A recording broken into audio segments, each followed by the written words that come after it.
Hello. We are ready to kick off our week. I hope everybody had a great long weekend, that extra day.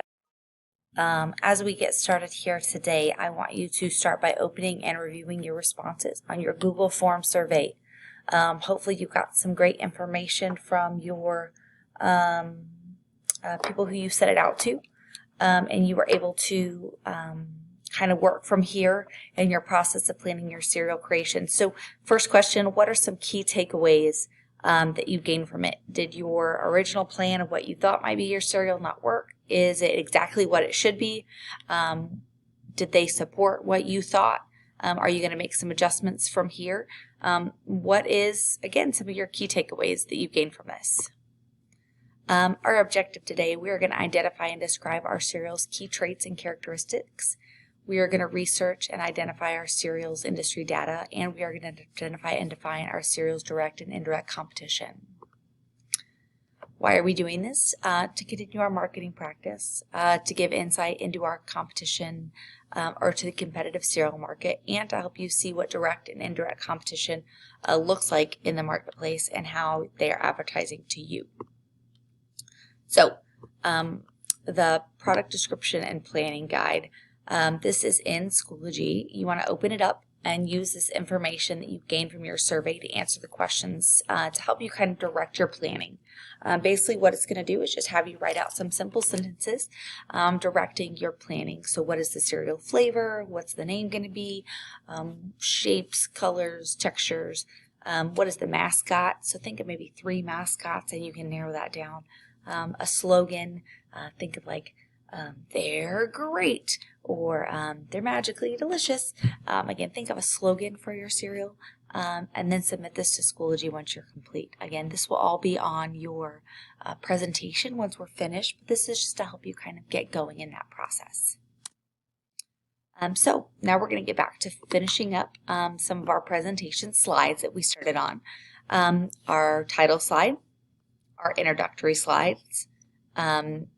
The introduction slides, you could really break into 3 slides. So the description of the product, description of the consumer needs that this is filling, and a convincing why statement. You're selling it. Why? So this is mine. This is my opening title slide. My cereal is called Cindy Snaps. I know you're surprised, Cinderella. It's my castle. Cindy Snaps are a crispy, crunchy cinnamon sugar treat for breakfast. Each crisp will stay in milk and not become soggy if it sits too long. The cereal consists of small squares or rectangles of wheat and rice covered with cinnamon and sugar. So that is a description of my cereal. Next, I want you to look at industry information and competition. Okay, so I gave you a couple details in my first few slides. And now we're going to look at that industry information and competition. So looking at market share, this is a company's percentage of total shares or sales volume generated by all the companies in that given market. On the next slide, it's going to show you a little bit about a breakdown of the cereal market as of December of 2014. So this is what it looked like in 2014. Kellogg and General Mills obviously are the 2 front runners, followed by Post, and then private labels combined make up 9% there. Quaker makes up 6%, and then other random ones make up 3%. But Kellogg and Kashi make up 32% of the cereal market as of 2014, and this is an $8.8 billion industry. So which brand do you want to join? Yes, your cereal is helping a struggling brand. So research the updated data on the cereal industry. Which cereal company do you want to pitch your cereal creation to, and why? What does their share of the market look like, and how will launching your product help with that portion? Again, what are you bringing to the table that they don't already have? So add this information to your slideshow. Under competitive analysis, this is that general industry data. Tell me about the cereal market right now. Okay, is it increasing, decreasing? What trends is your brand and the industry as a whole seeing? Okay. Now we're going to talk about direct and indirect competition. What do you think the difference might be in these? Well, direct competition in a market is when businesses are competing and they offer the same products or services. So McDonald's and Burger King are direct competitors. They offer the same products and services. They are competing for the same market. They are competing for the same type of customer. Fast food, burgers, French fries, same thing. Okay? Indirect competition is competition that occurs when businesses compete with other companies offering products that are not the same but satisfy similar customer needs. So let's say movie theaters and Netflix. They both show movies. One are brand new, one is at home.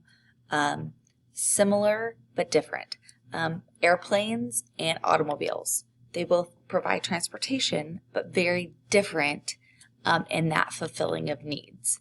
So I want you, there's an assignment on Schoology. I want you to think of 3 direct competitors for your cereal and 3 indirect competitors for your cereal. So who is directly competing with your cereal and who would be indirectly competing with your cereal?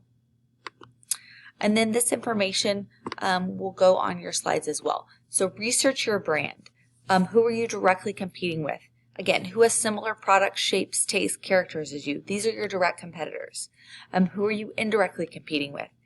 Who else might buy, what else might people buy instead of your cereal to satisfy their need for food in the morning? These would be your indirect competitors. So again, 3 of each, and you'll answer those on Schoology. Add that to your presentation in your competitive analysis. So hopefully by the end of today, you should have at least 6 slides created. Title, Intro 1, 2, and 3, and competitive analysis. And then slide 7, you should probably have already worked on your target market slide. You don't need to let me know what color cereal box paper you want. We're not quite ready for that yet. But if you have any cereal boxes empty, please bring those to class with you the next time you come. I'll put your name on it and we'll hold that one aside for you so we have cereal boxes for you. If you have any questions, let me know. I look forward to seeing you guys soon.